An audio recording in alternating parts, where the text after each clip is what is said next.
Hello friends, मैं कुमार प्रसन्न और आज मैं आपको NCERT class 7 chapter 1 nutrition plant के बारे में बताने वाला हूँ। तो फ्रेंड्स चलिए वीडियो को स्टार्ट करते हैं। फ्रेंड्स और एक बात, अगर आपको मेरा वीडियो अच्छा लगे तो प्लीज़ मेरे वीडियो को सब्सक्राइब ज़रूर करें। ठीक है फ्रेंड्स, चलिए वीडियो को स्टार्ट करते हैं।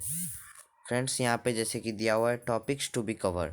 फ्रेंड्स यहाँ पे इंट्रोडक्शन, हम लोग इसमें इस चैप्टर में कौन कौन से टॉपिक को कवर करने वाले हैं तो nutrients, nutrition, heterotrophic autotrophic nutrition, photosynthesis, food making process, roles of chlorophyll pigment, role of stomata, absorption of water minerals, process of photosynthesis, test of starch, types of heterotrophic nutrition जैसे कि saprotrophs, जिसे saprophyte भी बोलते हैं, parasite, insectivorous plant, symbiotic relationship, और उसके बाद how are nutrients replenished in soil.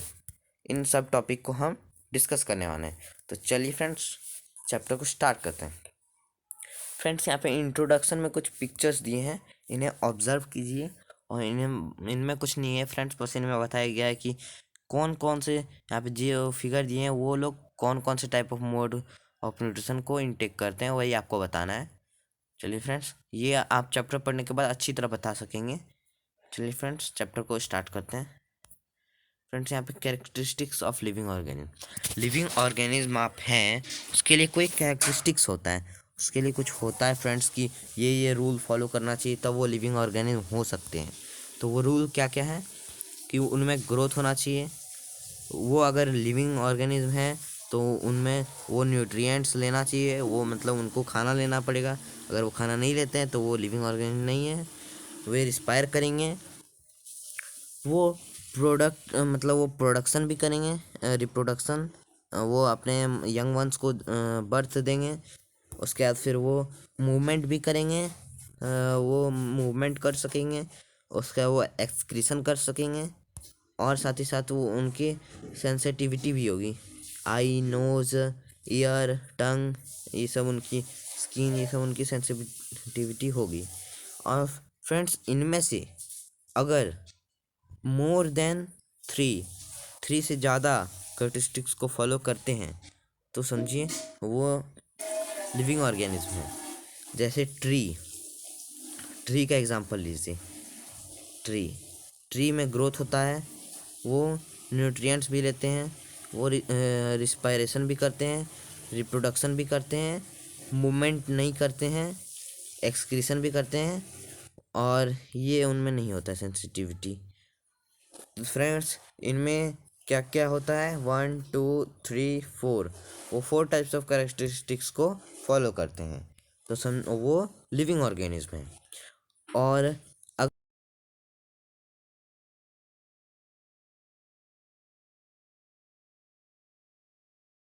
वो लिविंग ऑर्गेनिज्म नहीं है।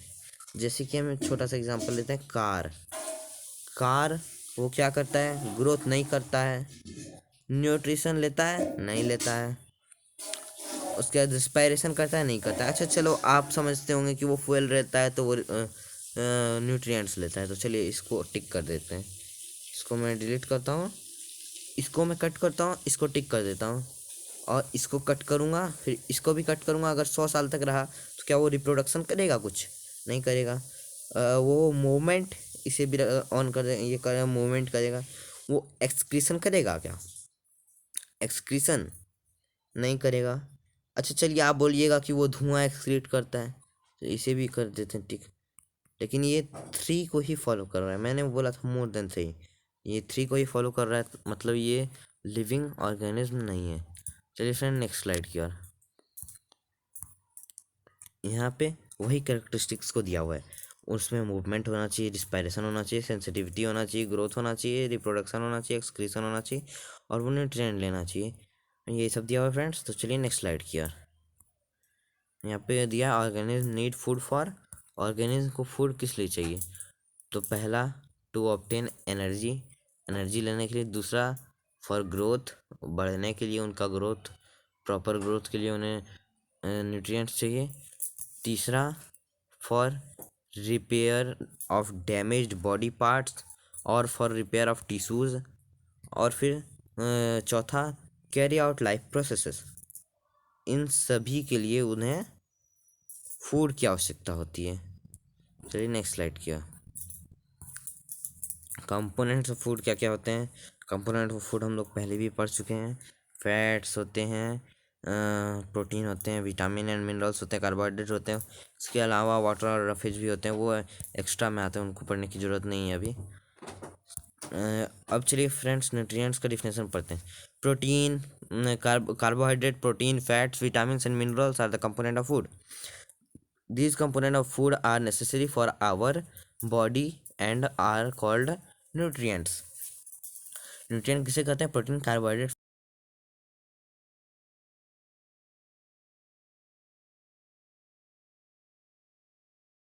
होते हैं और यही न्यूट्रिएंट्स कहलाते हैं। आप शॉर्ट में बोल सकते हैं the component of food is known as nutrients. Component of food को हम लोग न्यूट्रिएंट्स कहते हैं। The component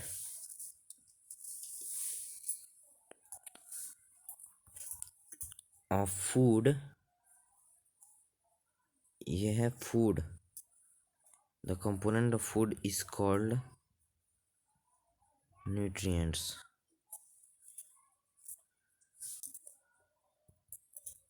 component of food nutrients कहलाता है। तो चलिए नेक्स्ट स्लाइड में फ्रेंड्स, यहाँ पे आप और एक चीज़ देख सकते हैं। न्यूट्रिएंट्स में क्या क्या आता है? प्रोटीन आता है, फैट्स आता है, कार्बोहाइड्रेट आता है, विटामिन आता है, मिनरल्स आता है, वाटर आता है, जो मैंने आपको बताया था अभी, वाटर और रफेज। ये वाटर भी दिया हुआ फ्रेंड्स। फ्रेंड्स चलिए अब डिफिनेशन ऑफ न्यूट्रिशन। न्यूट्रिशन का definition, nutrition is the mode of taking food by an organism and its utilization by the body. Nutrition क्या होता है? न्यूट्रिशन और न्यूट्रिएंट्स दोनों में अक्सर बच्चे लोग कंफ्यूज जाते हैं।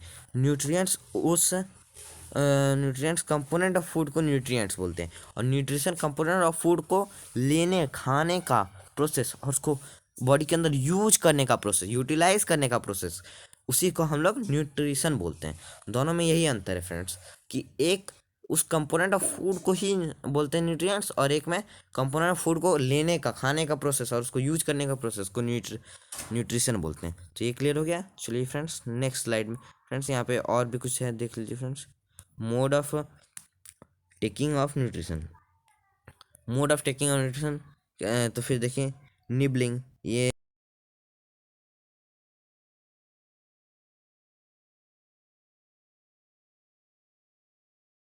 लोग सैलो करते हैं, निगल जाते हैं, ये लोग चीवी करते, चबा चबा के खाते हैं, और ये लैपिंग कर सिर्फ चाटते हैं ऐसे ऐसे। तो इन सभी का अलग अलग मोड ऑफ टेकिंग और न्यूट्रिशन इसमें पता है, ये आप देख लिए। उसके नेक्स्ट स्लाइड में चलिए, प्लांट्स न्यूट्रिशन, या प्लांट्स न्यूट्रिशन के बारे में पढ़ रहे हैं। Being living organism, plant need nutrition too. Living organism होने के चलते प्लांट्स को भी न्यूट्रिशन चाहिए। वो न्यूट्रिशन कहाँ से लेता है?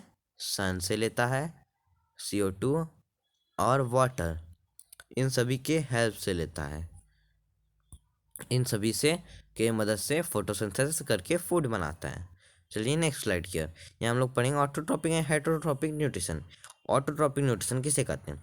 ऑटोट्रॉप्स, ऑटोज मीन्स होता है सेल्फ, और ट्रॉप्स मीन्स होता है फीड, मतलब जो खुद खाना बनाता है और खाता है। सेल्फ नरिशमेंट, ट्रॉप्स मतलब आप नरिशमेंट भी बोल सकते हैं। ये जो खुद सेल्फ नरिशमेंट, खुद का पोषण करता है, खुद का पोषण, उसे हम लोग बोलते हैं ऑटोट्रॉप्स। और हेटेरोट्रॉप्स मीन्स होता है, हेटेरोट्रॉप्स में आपको यहाँ पे होता है हेटेरोट्रॉप्स में आपको यहाँ पे होता है hetero plus trophs. Hetero means हो गया आपका अदर, और ट्रॉप्स मतलब हो गया आपका नरिशमेंट, अदर नरिशमेंट। ये दूसरे का खाना पे, दूसरे पे डिपेंड रहता है, और ये खुद खाना बनाता है। Use simple inorganic substances and either light energy और chemical energy to synthesize food. ये सिंपल ऑर्गेनिक मैटर को यूज करता है, लाइट यूज करता है और फोटोसिंथेसिस के लिए, और केमिकल एनर्जी यूज करता है टू सिंथेसाइज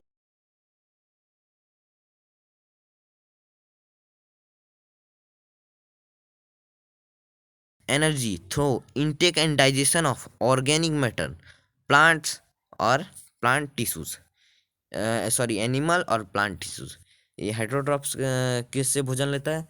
तो वो एनिमल से लेता है, प्लांट टिश्यूज से, मतलब वो दूसरे पे ही डिपेंड रहता है, एक तरह से वो दूसरे पर ही डिपेंड रहता है। चलिए फ्रेंड नेक्स्ट स्लाइड में।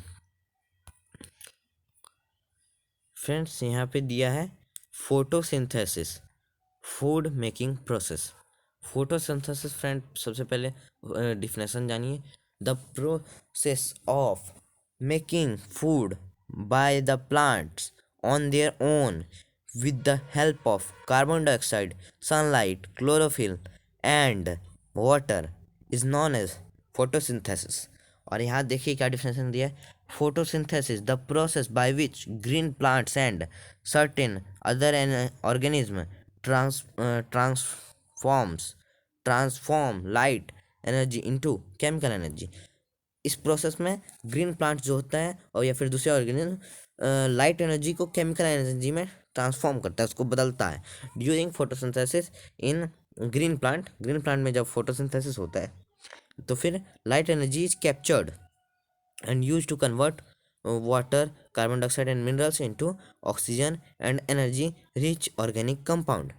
और इसको यूज करते हैं वाटर, कार्बन डाइऑक्साइड और मिनरल्स को ऑक्सीजन और एनर्जी में ये ट्रांसपोर्ट करने, ऑक्सीजन और एनर्जी में ट्रांसपोर्ट सॉरी ऑक्सीजन और एनर्जी में कन्वर्ट करने के लिए यूज करते हैं। इसको हम लोग बदलते हैं ऑक्सीजन और एनर्जी में। मिनरल्स, वाटर और कार्बन डाइऑक्साइड को हम लोग ऑक्सीजन और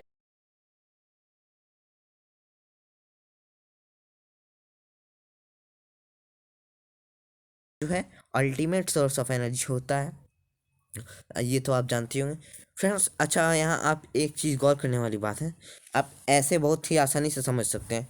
मान लीजिए ये आप खीर बना रहे हैं, मान लीजिए प्लांट जो खाना बना रहे हैं वो आपके लिए खीर है। आप खीर बना रहे हैं तो आपको क्या क्या चाहिए? दूध चाहिए, दूध मान लीजिए है, वाटर है, फिर आपको मिनरल्स, मिनरल्स यानी कि आप मान लीजिए कि ये स्टोव, नहीं स्टोव नहीं, मैं आपको बता रहा हूँ, पहले मैं पिक्चर बना लेता हूँ। ये मान लीजिए ये मान लीजिए आपका स्टोव है। सबसे पहले यहाँ इसमें खीर बन रहा है, मान लीजिए इसमें वाटर आपका हो गया दूध, उसके बाद CO2 आपका हो गया शक्कर, उसके बाद फिर सनलाइट आपका हो गया क्या बोल सनलाइट आपका हो गया लाइट, सनलाइट आपका हीट हो गया, फायर हो गया, और उसके बाद क्लोरोफिल आपका स्टोव हो गया, स्टोव। और फिर ये जो है मिनरल्स, मिनरल्स आपका उसमें गड़ी हो गया, ये सब हो गया। तो फिर अब फिर आप स्टोव को ऑन किए तो सनलाइट, मतलब आप समझिए सनलाइट ऑन हुआ। सन यूटेंसिल कौन है? क्लोरोफिल है, सॉरी हाँ यूटेंसिल कौन है? क्लोरोफिल है। और फिर स्टोव कौन है? सनलाइट है। स्टोव कौन है? तो सनलाइट है। यूटेंसिल कौन है? तो क्लोरोफिल है। जिसमें खाना बन रहा है ये यूटेंसिल क्लोरोफिल है, और स्टोव आपका सनलाइट है, और मिनरल्स आपका गड़ी है, और वाटर आपका दूध है, और CO2 आपका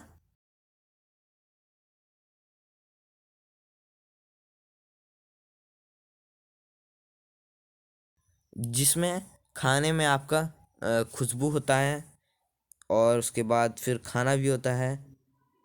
उसी तरह इसमें ऑक्सीजन होता है, और साथ ही साथ ऑक्सीजन के साथ एनर्जी हो, मतलब स्टार्च के फॉर्म में जो ग्लूकोज होता है वो होता है।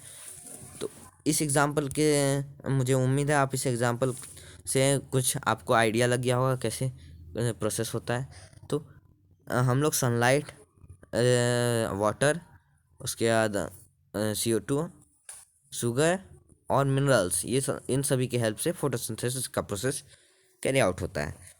इसमें और एक चीज़ जान लीजिए आप, ये जो लीव्स के अंदर क्लोरोफिल होता है, इसकी मदद से ही सनलाइट कैप्चर होता है। क्लोरोफिल से ही सनलाइट कैप्चर होता है। और फिर CO2 जो है वो स्टोमाटा के थ्रू अंदर घुसता है, वो भी अभी आप पढ़ लेंगे। चलिए नेक्स्ट स्लाइड की ओर। Chlorophyll pigment, the leaves have a green pigment called chlorophyll. Leaf के पास ग्रीन पिगमेंट होता है जिसे हम क्लोरोफिल कहते हैं। It helps leaves to capture the energy. ये लीव्स को एनर्जी कैप्चर करने में मदद करता है। और किस टाइप का एनर्जी? तो solar energy, sunlight energy, sunlight, ये सनलाइट को कैप्चर करने में मदद करता है। This energy is use to synthesize food from carbon dioxide and water. यही एनर्जी फूड को प्रिपेयर करने में, कार्बन डाइऑक्साइड और वाटर की हेल्प से फूड को प्रिपेयर करने में मदद करता है। तो चलिए नेक्स्ट स्लाइड में। यहाँ पे आप कुछ फिगर आप देख पा रहे हैं कि यहाँ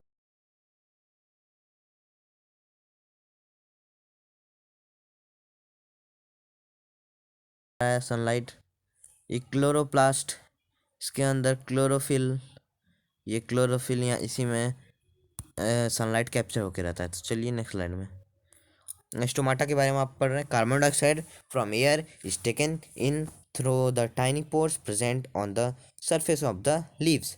लीव्स के सरफेस में एक टाइनी पोर्स होते हैं जिसकी मदद से एक्सचेंज ऑफ गैसेस यानी कि ऑक्सीजन रिलीज होता है, कार्बन डाइऑक्साइड आता है एटमोसफेयर से, इसी पोर्स के माध्यम से होता है। These pores are surrounded by a guard cell. ये पोर्स गार्ड सेल के द्वारा सराउंडेड होते हैं। Such pores are called stomata. इसी पोर्स को हम स्टोमाटा कहते हैं। चलिए नेक्स्ट स्लाइड में। यहाँ पे आप इसका डायग्राम भी देख सक रहे हैं कि ये आपका स्टोमाटा है। ये खुले खुले पोर्स आपके स्टोमाटा हैं। लीफ को गौर करके देखिएगा तो इसमें खुले खुले पोर्स हैं। ये स्टोमाटा है। ये आपका स्टोमाटा आपका मतलब ये क्रॉस सेक्शन भी दिया है यहाँ पे, आप अच्छे से देख सकते हैं। ये सरफेस व्यू दिया है और एक ये क्रॉस सेक्शन दिया है। यहाँ पे गार्ड सेल कौन सा है, ये सब क्लोरोप्लास्ट, सब चीज़ बताया गया है, ये आप देख सकते हैं। उसके बाद फ्रेंड्स चलिए नेक्स्ट स्लाइड में। फ्रेंड्स यहाँ absorption of water and minerals बताया गया है। तो वाटर एंड मिनरल्स का एब्जॉर्प्शन आप यहाँ देख सकते हैं। Water and minerals are transported to the leaves by the vessels. ये वेसल्स मतलब ये रूट के थ्रू ही, वेसल्स के थ्रू जाते हैं, ट्रांसपोर्ट होते हैं by transported to the leaves by the vessels which runs like pipe throughout the roots. Roots में पाइप के जैसे वो रन्स करते हैं और throughout the root the stem the branch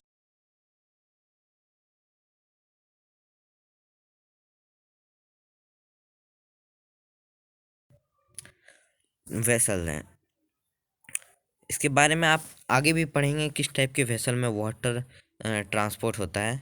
इस टाइप के वेसल्स को मैं आपको बताऊंगा। इस टाइप के वेसल को शायद फैलम कहते हैं। इस टाइप के वेसल्स को फैलम कहते हैं। और एक वेसल होता है जाइलिम। इस टाइप के वेसल में फूड ट्रांसपोर्ट होता है। शायद मैं उतने अच्छे से रिकॉल नहीं कर पा रहा हूँ, बट मुझे जहाँ तक लगता है कि जाइलिम में फूड ट्रांसपोर्ट होते हैं और फैलम में वाटर और मिनरल्स ट्रांसपोर्ट होते हैं। खैर कोई बात नहीं, इसके बारे में आप आगे की चैप्टर्स में ज़रूर पढ़ेंगे। तो चलिए मैं पहले आपको इसके बारे में क्लियर कर देता हूँ। यहाँ पे वाटर और मिनरल्स जो होता है वो वेसल्स के द्वारा ट्रांसपोर्ट होते हैं, जो कि सारे बॉडी पार्ट्स में फैले हुए होते हैं। और फ्रेंड्स जैसे कि मैंने अभी आपको बताया था कि वाटर एंड मिनरल्स फैलम के द्वारा ट्रांसपोर्ट होते हैं। फ्रेंड्स ये मैं रिकॉल नहीं कर पाया था, लेकिन ये वाटर एंड मिनरल्स असली में ट्रांसपोर्ट होते हैं जाइलिम के थ्रू, जैलिम के थ्रू। और फूड ट्रांसपोर्ट होते हैं, ट्रांसपोर्ट ऑफ फूड फैलम के थ्रू होता है। चलिए फ्रेंड्स ये क्लियर हो गया। अब आपको मैं नेक्स्ट स्लाइड की ओर ले चलता हूँ। यहाँ फोटोसिंथेसिस के केमिकल इक्वेशन को दिया गया है। इस केमिकल इक्वेशन को आप चलिए एक बार पढ़ते हैं और इस केमिकल इक्वेशन को समझते भी हैं कि इस कैसा केमिकल इक्वेशन।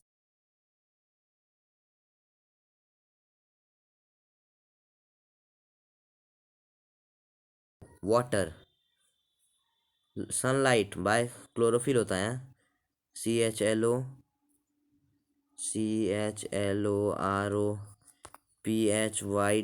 यहाँ मैं उतना छोटा नहीं लिख पा रहा हूँ, खैर छोड़िए, इसे डिलीट करते हैं। इसमें समझ गए आप, क्लोरोफिल होता है। उसके बाद यहाँ देखिए C6H12O6 यानी कि ग्लूकोज। उसके बाद उसके बाद फिर होता है ऑक्सीजन, O2। इसका केमिकल इक्वेशन है फ्रेंड्स। चलिए फ्रेंड्स, इसका केमिकल इक्वेशन वो बैलेंस्ड नहीं था, यहाँ इसमें बैलेंस्ड करके दिया हुआ है। 6CO2 6H2O C6H12 + 6O2, carbon dioxide plus water plus energy equal to glucose plus oxygen. इसे देख लिया फ्रेंड्स। तो चलिए अब नेक्स्ट स्लाइड की ओर चलते हैं।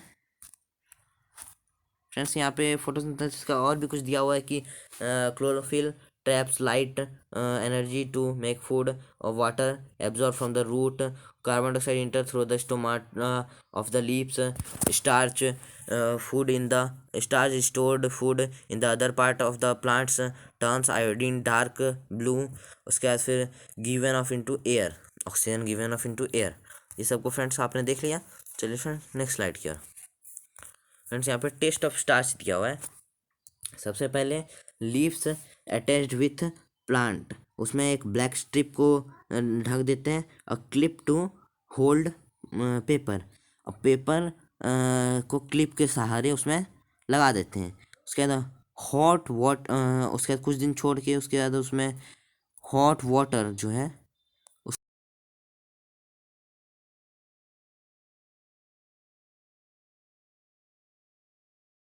पहले बॉईल करते हैं, फिर अल्कोहल में बॉईल करते हैं।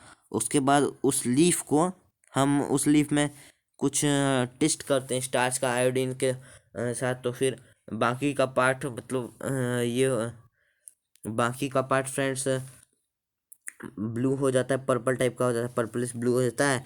और फिर जिस पार्ट में स्ट्रिप था उस पार्ट में कुछ नहीं होता है कि वो पार्ट ढका हुआ था, और वो part area unaffected with iodine. इसमें आयोडीन का कोई इफेक्ट नहीं पड़ा क्योंकि वो पार्ट ढका हुआ था, उस पार्ट में क्लिप ऑफ पेपर लगा हुआ था, इसलिए वो पार्ट बच गया। और फ्रेंड्स यहाँ पे कार्बोहाइड्रेट्स किस किस चीज़ से बना है, तो carbon hydrogen oxygen, carbon hydrogen oxygen, carbon hydrogen oxygen. इसमें कभी कंफ्यूज नहीं करना है किस किस चीज़ से बना है, तो कार्बन हाइड्रोजन ऑक्सीजन। अब कोई पूछेगा आपको कार्बोहाइड्रेट किस चीज़ से बना है, तो आप बोलिएगा कार्बोहाइड्रेट किस चीज़ से बना है। कार्बोहाइड्रेट भी कोई चीज़ से बनता है, वैसा नहीं, कार्बोहाइड्रेट भी चीज़ से बनता है, जैसे कार्बन डाइऑक्साइड, हाइड्रोजन और ऑक्सीजन। चलिए friend, nitrogen is necessary to make protein. Nitrogen जो है वो प्रोटीन बनाने के लिए नेसेसरी होता है। फ्रेंड्स नाइट्रोजन जो है is necessary to make protein, nitrogen protein बनाने के लिए नेसेसरी होता है। और लेगमेनस जो है, लेगमेनस प्लांट जो है उसमें एक बैक्टीरिया होता है राइजोबियम। वो लेगमेनस प्लांट जो होता है ना फ्रेंड्स, वो कोई भी प्लांट डायरेक्ट नाइट्रोजन नहीं ले सकता, वो कंपाउंड ऑफ नाइट्रोजन लेता है। नाइट्रोजन का जब नाइट्रोजन ब्रेक होता है उसका मतलब उसका टुकड़ा ही बोल सकता है, उसका कंपाउंड लेता है, वो पूरा एक नाइट्रोजन नहीं ले सकता। तो फिर उसे कंपाउंड ऑफ नाइट्रोजन चाहिए, तो वो rhizobium bacteria compound of nitrogen में nitrogen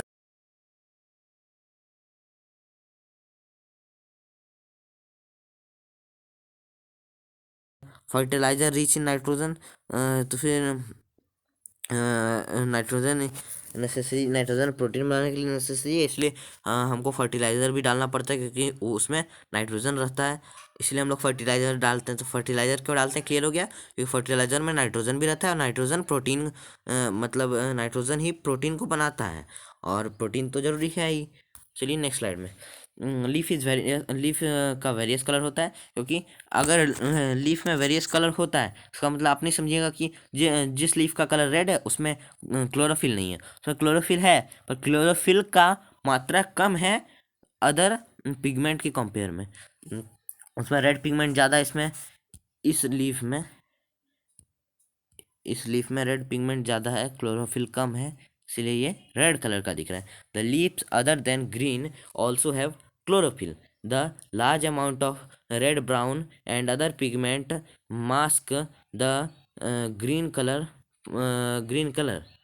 Photosynthesis takes place in these leaves also. Photosynthesis इस leaves में भी takes place होता है. फिर नेक्स्ट स्लाइड में टाइप्स ऑफ हेटरोट्रॉपिक न्यूट्रिशन. तो हेटरोट्रॉपिक न्यूट्रिशन के टाइप होते हैं, मैंने आपको पहले भी बताया था. सेप्रोट्रॉप्स यानी कि saprophyte, parasite, insectivorous, symbiotic relationship. Next slide में चलिए.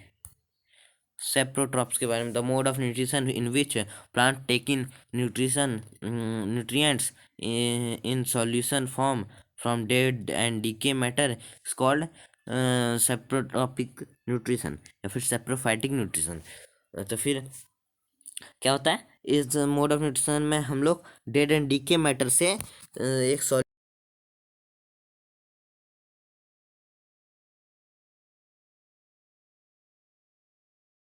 कुछ पिक्चर्स हैं और यहाँ पे plants which use saprotrophic mode of nutrition are called saprotrophs. इन्हें सेप्रोट्रॉप्स कहते हैं. जैसे कि कुछ एग्जांपल है बैक्टीरिया मशरूम मोल्ड, ये सब उनके एग्जांपल हैं. तो चलिए नेक्स्ट स्लाइड में. Parasite. There are some plants which do not have chlorophyll. कुछ प्लांट्स हैं जिसके पास क्लोरोफिल नहीं होता है. They can not synthesize their own food. वे अपने फूड से खाना नहीं बना वो मतलब they can not synthesize their own food. वो अपना खाना खुद नहीं बना पाते हैं. Such plants depend on the food produced by other plants. ये दूसरे प्लांट जो फूड प्रोड्यूस करता है उस पर डिपेंड होते हैं. वैसे प्लांट को its takes ready made food from other plants called host. वो दूसरे प्लांट से रेडीमेड फूड लेता है. इससे जिस प्लांट से फूड लेता है उसे हम लोग होस्ट कहते हैं. Since it deprived the host of valuable nutrients it is called parasite. ये जो होता है ये होस्ट से वैल्यूएबल न्यूट्रिएंट्स को डिप्राइव्ड करता है, उससे लेता है. उससे मतलब उनके पास एक इंजेक्शन लाइक स्ट्रक्चर होता है, उसको इंजेक्ट करके लेता है. ये उसका एग्जांपल आपके सामने है कसकटा. उसका एक अच्छा एग्जांपल है. ये आपने देखा भी होगा जिसे हिंदी में अमर बेल कहते हैं. चलिए फ्रेंड्स नेक्स्ट स्लाइड में इसमें इंसेक्टिफोरस प्लांट के बारे में पढ़ेंगे. There are few plants which can trap insect and digest them. कुछ प्लांट होते हैं जो कि इंसेक्ट को ट्रैप कर सकते हैं और उसको डाइजेस्ट कर सकते हैं. सच इंसेक्टी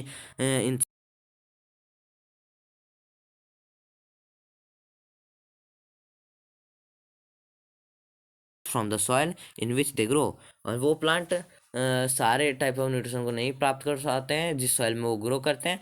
फ्रेंड्स ऐसे आमतौर पर जो होता है इंसेक्टिवोरस प्लांट, उनके इंसेक्ट मारने का कारण यह होता है कि उनके नाइट्रोजन की कमी, जिस क्षेत्र में नाइट्रोजन की कमी होता है वहाँ इंसेक्टिवोरस प्लांट ज़्यादा उगते हैं. नाइट्रोजन की कमी होने के कारण प्लांट जो है इंसेक्टिवोरस प्लांट ऑटोट्रॉपिक मोड को फॉलो करते हैं, बट वो हेटरोट्रॉप हो जाते हैं जब उनके पास नाइट्रोजन की कमी होने लगती है. वो नाइट्रोजन की कमी के जब वो नाइट्रोजन की कमी की आपूर्ति नहीं कर पाते, नाइट्रोजन की आपूर्ति नहीं कर पाते हैं, तो वो इंसेक्ट को खाते हैं जिससे उनकी नाइट्रोजन की आपूर्ति होती है. चलिए फ्रेंड्स, अगर आपको ये क्लियर हो गया होगा तो नेक्स्ट स्लाइड में फ्रेंड्स यहाँ पे आप देख सकते हैं इंसेक्टिवोरस प्लांट के कुछ एग्जांपल, जैसे sundew, pitcher plant, Venus fly trap. ये सब 3 प्लांट्स हैं, इंसेक्टिवोरस प्लांट के एग्जांपल हैं. उसका सिम्बायोटिक रिलेशनशिप को आप यहाँ देख सकते हैं. Some organism live together and share shelter and nutrients.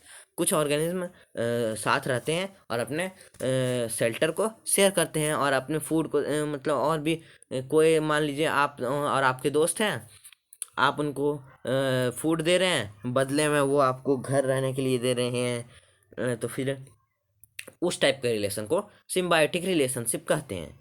मान लीजिए आपके घर में कोई गेस्ट आया और वो गेस्ट सिर्फ बैठ के खा रहा है, तो वो किस टाइप का मोड ऑफ न्यूट्रिशन को फॉलो करता है? वो हो गया पैरासाइट. पैरासाइट और सिम्बायोटिक में आप कंफ्यूज नहीं होइएगा. उसका इस तरह आप समझिए कि मान लीजिए आपका 2 फ्रेंड है. एक फ्रेंड क्या है, बहुत ही ज़्यादा कंजूस, मतलब एक फ्रेंड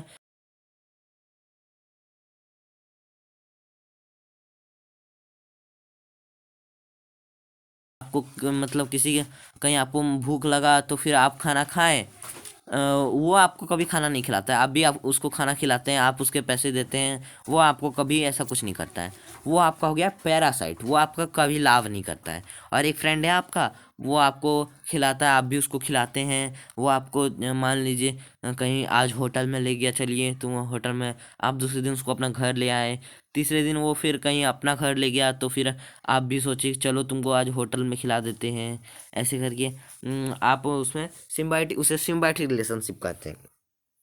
मान लीजिए कोई एक गेस्ट फैमिली है आपके घर आया, वो गेस्ट फैमिली आपका कोई रिलेटिव है, वो रिलेटिव आपको घर में खाली आता है, बोलता है मैं गेस्ट हूँ, मैं कुछ नहीं करूँगा, वो खाना नहीं बनाता है, मतलब वो बस घर में बैठ बैठ के खाता है। और एक गेस्ट आया 10 दिन के लिए, वो गेस्ट बोलता है क्या, वो गेस्ट मतलब आपके साथ रहता है, बैठता है, उसके बाद फिर वो आपके साथ मिलजुल कर खाना बनाता है, खाता है, आपको भी खिलाता है। उस टाइप के मोड ऑफ न्यूट्रिशन को बोलते हैं सिम्बायोटिक। वो सिम्बायोटिक रिलेशन में रिलेशनशिप ऐसा होता है कि वो आपको कुछ लाभ कर रहा है, आप भी उसको कुछ लाभ कर रहे हैं, इसमें किसी का हानि नहीं होता है। तो इन ऑर्गेनिज्म कॉल्ड लाइकेन, एक ऑर्गेनिज्म होता है जिसे लाइकेन कहते हैं, अ क्लोरोफिल कंटेनिंग पार्टनर, एक क्लोरोफिल कंटेनिंग पार्टनर होता है जो अलगे होता है, और फंगस लिव टुगेदर, फंगस और अलगे साथ में रहते हैं, क्योंकि फंगस उसको शेल्टर, वाटर और मिनरल, शेल्टर प्रोवाइड करता है, और water and mineral algae fungus को देता है। और फूड मतलब वो fungus provides shelter, water and mineral to the algae. जैसे कि मैंने बताया, मैंने अभी कुछ गलत बता दिया था कि फंगस जो है वो शेल्टर, वाटर,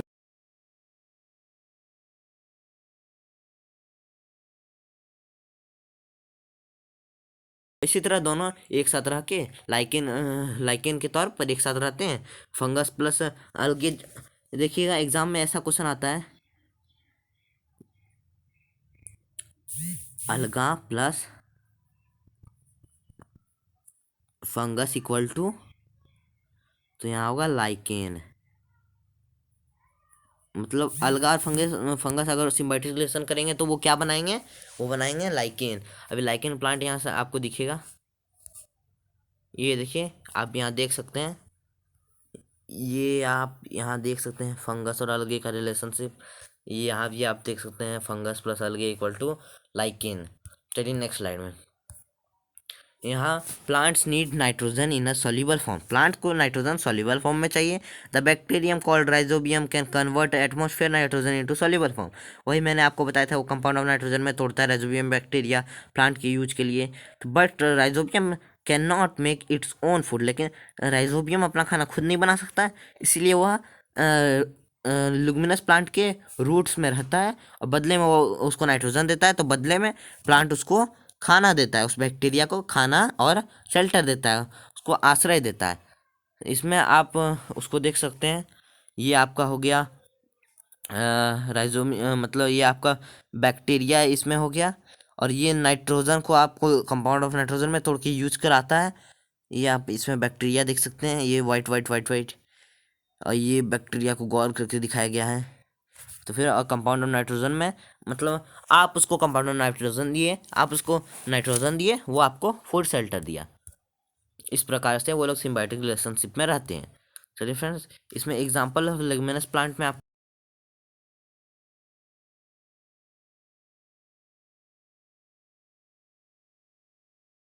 कट करिएगा तो 2 इक्वल पार्ट्स होंगे, इसे हम कहते हैं लेगुमिनस। इसके आप सीड्स को देख के पता कर सकते हैं। ऐसे एग्जांपल होते हैं ग्राम, पल्सेस, उसके बाद फिर और भी बहुत चीज़ होते हैं, कैश्यू नट्स, ग्राम पल्सेस, पीज, और अलग अलग प्रकार के ग्राम्स जो डिफरेंट टाइप्स के ग्राम्स हैं, जैसे ये अलग अलग अलग टाइप्स के ग्राम दाल, और अलग अलग टाइप के दाल, जिसे हम लोग बोलते हैं मसूर दाल, ऐसे टाइप के अलग अलग दाल होते हैं। उसका पी, ये सब में लेगुमिनस प्लांट के एग्जाम्पल है। तो चलिए नेक्स्ट स्लाइड में,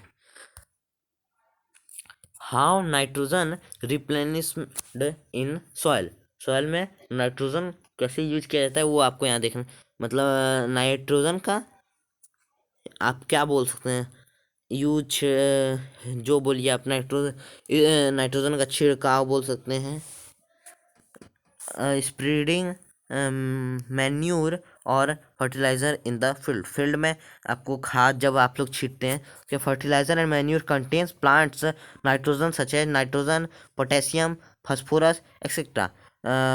फर्टिलाइजर में क्या क्या रहता है? नाइट्रोजन रहता है, पोटेशियम रहता है और फास्फोरस रहता है।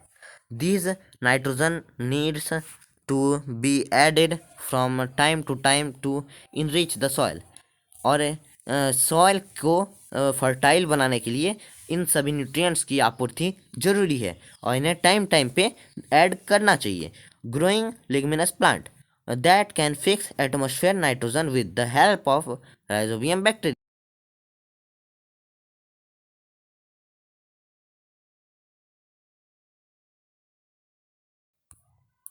हाँ, वह नाइट्रोजन रिप्लेनिश सॉइल वही दिया हुआ है कि mixed crops, mixed mixed crop types of agriculture that involves plant two or more plants simultaneously in the same field।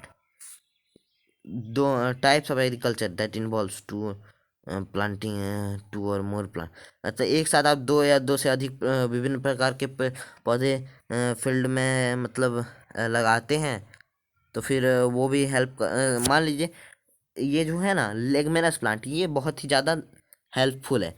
आप अपने गांव में देखते होंगे मान लीजिए 2 साल खेती किए 3 साल खेती किए उसके बाद जरूर एक बार ना एक बार लिग्मिनस प्लांट वो लोग अपने खेत में लगाते ही होंगे। उससे क्या होता है फर्टिलिटी वापस आ जाती है सॉइल की फर्टिलिटी 3 साल क्रॉप्स को उगाने के बाद उसकी फर्टिलिटी चली जाती है तो फिर उससे उनकी फर्टिलिटी वापस आ जाती है लिग्मिनस प्लांट से। तो इसलिए वो लोग अलग अलग प्लांट को उगाना पसंद करते हैं।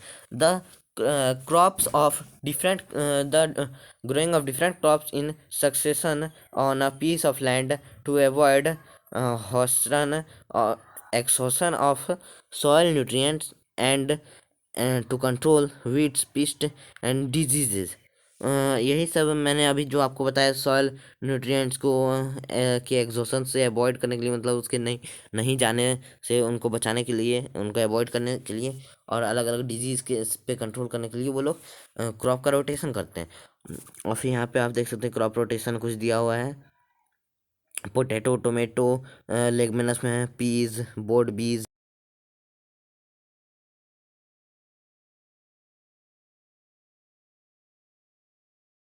रसल्स स्प्राउट्स काले कोही राबी और कुछ कुछ रेडिस वेडिस दिया हुआ है। इसमें भी आप देख सकते हैं एलियम्स बीट रूट्स कैरोट एक्सेट्रा। यहाँ पे चलिए नेक्स्ट स्लाइड की ओर।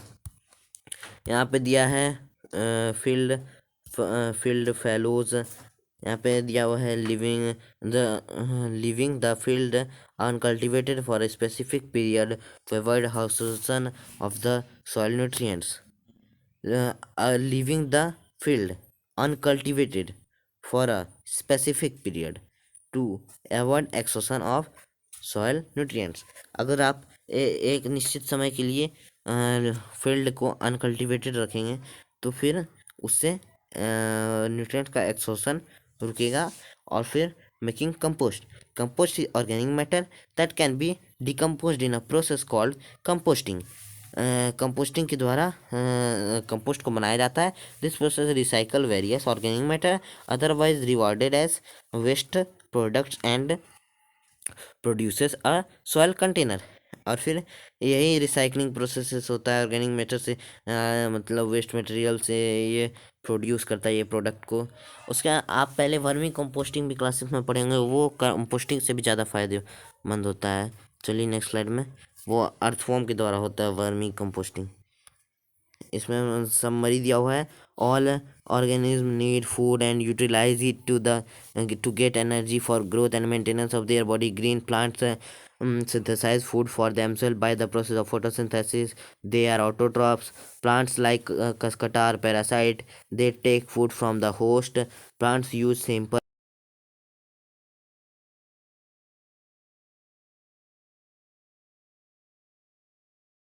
Plants use simple chemical substance like ये तो अभी पढ़ लिया। Chlorophyll, water, carbon dioxide and sunlight are the essential requirement for photosynthesis. Complex chemical substances such as carbohydrate are the products of photosynthesis. Solar energy is absorbed by the chlorophyll present in the leaves plants, or oxygen is produced during photosynthesis. Oxygen released in photosynthesis is utilized by a living organism for their survival. Many fungi derive nutrients from dead and decay matter. They are saprotrophs. A few plants and all animals are dependent on others for their nutrition and are called heterotrophs. तो ये था आपका summary. उसके बाद आज आपका ये chapter complete होता है। Thank you friends. अगर आपको मेरा वीडियो अच्छा लगे तो लाइक शेयर सब्सक्राइब।